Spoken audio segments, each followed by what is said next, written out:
Vigilance को control में लेकर बंगला जो बना दिया है, इसका सत्य छुपाना है। जो भ्रष्टाचार हो रहा है, इसका सत्य छुपाना है। मैं उसके बाद में 1991 में सी स्टेट एक्ट के द्वारा दिल्ली को विधानसभा दी गई, परंतु 56 में राज्य पुनर्गठन आयोग की सिफारिशों पर दिल्ली की विधानसभा हटाकर उसको संघ राज्य घोषित किया गया।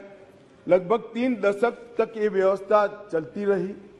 87 में सरकारिया कमेटी बनी, जो बाद में बालाकृष्णन कमेटी के रूप में जानी गई, और 91 में 69वां संविधान संशोधन किया गया, और इसके बाद दिल्ली राजधानी राज्य क्षेत्र शासन अधिनियम 1991, जिसमें मैं आज संशोधन लेकर आया हूं, इसको इस महान सदन ने पारित किया गया।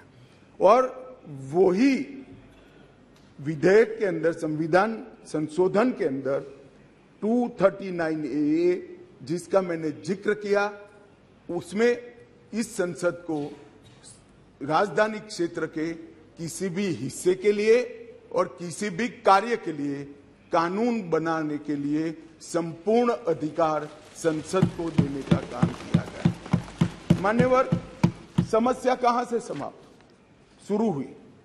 1993 से व्यवस्था चली आ रही थी।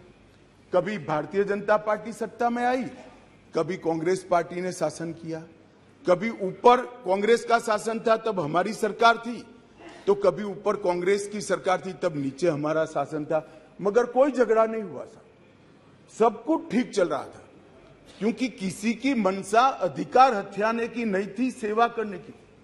कांग्रेस पार्टी ने भी भाजपा के साथ झगड़ा नहीं किया, भाजपा ने भी कांग्रेस सरकार के साथ झगड़ा नहीं किया, और बहुत अच्छे से चल रहा था, कोई डिस्प्यूट नहीं, कोई झगड़ा नहीं।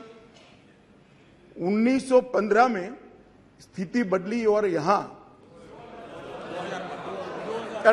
2015 में यहां स्थिति बदली और यहां एक ऐसे दल की सरकार आई जिसका मकसद, मुझे कोई झिझक नहीं है कहने में, जिसका मकसद सेवा करना है ही नहीं, झगड़ा करना। माननीय अध्यक्ष जी अनेक पार्टियों के मुख्यमंत्री रहे, अनेक पार्टियों की मिलीजुली सरकार रही, शुद्ध रूप से सरकार रही, मगर राष्ट्र सेवा करने में और जन सेवा करने में किसी भी पार्टी को कोई दिक्कत नहीं आई। मैं बाद में बात करूंगा क्या दिक्कत है वो, उसकी भी डिटेल बात करूंगा, प्रॉब्लम क्या है वो। प्रॉब्लम ट्रांसफर पोस्टिंग के अधिकार का नहीं है, विजिलेंस को कंट्रोल में लेकर बंगला जो बना दिया है, इसका सत्य छुपाना है। जो भ्रष्टाचार हो रहा है, इसका सत्य छुपाना है।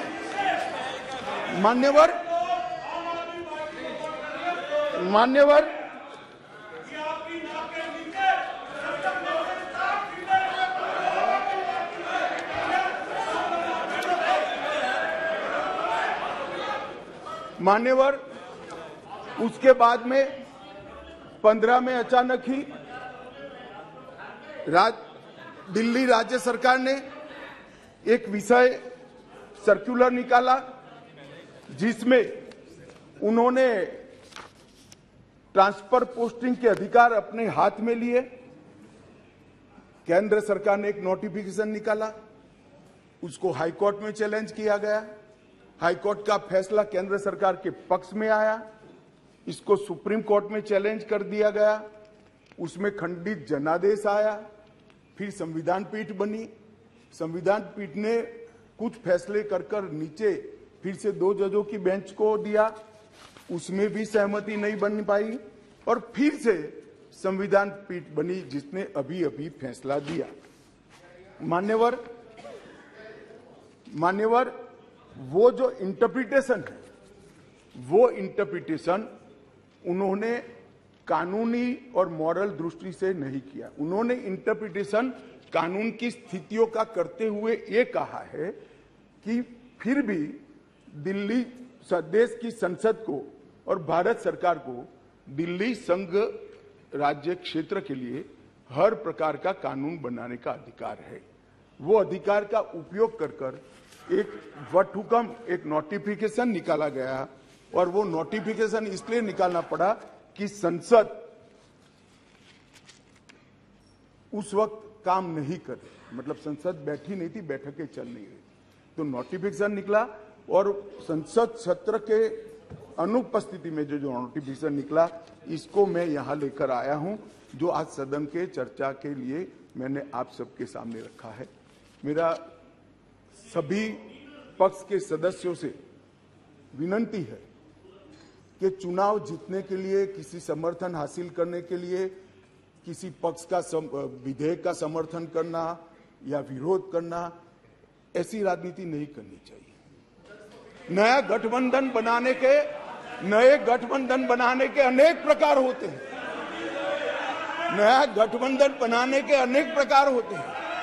विधेयक और कानून देश के भले के लिए लेकर आते हैं। इसका विरोध या इसका समर्थन भी देश के और दिल्ली के भले के लिए करना चाहिए। अगर हमारी राजनीति में थोड़ी स्वीकृति कम है तो सबको मिलाना है। दिल्ली का जो होना है वो हो, जितना भ्रष्टाचार होना है वो हो, मंत्री कुछ भी करे, मुख्यमंत्री करोड़ों के बंगले बनाए, मगर हम विपक्ष में रहते हुए समर्थन करेंगे क्योंकि हमें गठबंधन बनाना है। इस तरह से नहीं सोचना चाहिए। मेरी अपील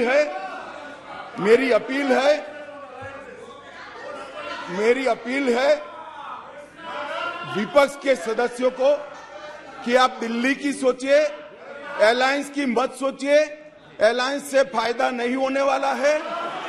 अलायंस होने के बाद भी पूर्ण बहुमत से नरेंद्र मोदी प्रधानमंत्री बनने वाले हैं। इसलिए ये अलायंस के कारण जनता के हितों की बलि मत चढ़ाइए। जनता सब देख रही है। अलायंस कर आप अगर ऐसा सोचते हो, कि जनता का विश्वास हासिल कर दिया जाएगा, जनता का विश्वास आपको मिला था, मगर जिस तरह से 10 साल यूपीए ने शासन चलाया, 12 लाख करोड़ के घपले घोटाले करे, इसलिए आज वहां बैठे। और मैं फिर से कहना चाहता हूं, दिल्ली सरकार के घपले घोटाले भ्रष्टाचार को प्रच्छिन्न रूप से अलायंस की गरज के कारण मदद कर रहे हो। पूरा देश देख रहा है और पूरा देश चुनाव में इसका हिसाब किताब करेगा। मान्यवर, मैंने ये सदन के सामने रखा है बिल को। मेरा सभी से निवेदन है कि अलायंस के मद्देनजर इस पर अपना अभिप्राय न करे। देश के और राजधानी क्षेत्र के भले के लिए न्यूट्रलिटी से बात करे। और वैसे भी मैं बता देता हूं, विशेषकर कांग्रेस पार्टी वालों को, कि ये बिल पारित होने के बाद वो अलायंस में आपके साथ आने वाले नहीं है। तो जो सच है वो करिए। इतना अपील करके मेरी बात को समाप्त करें। प्लीज, माननीय सदस्य, आपको बोलने का मौका दिया जाएगा, लेकिन आप बार बार उठोगे तो मौका नहीं दिया जाएगा।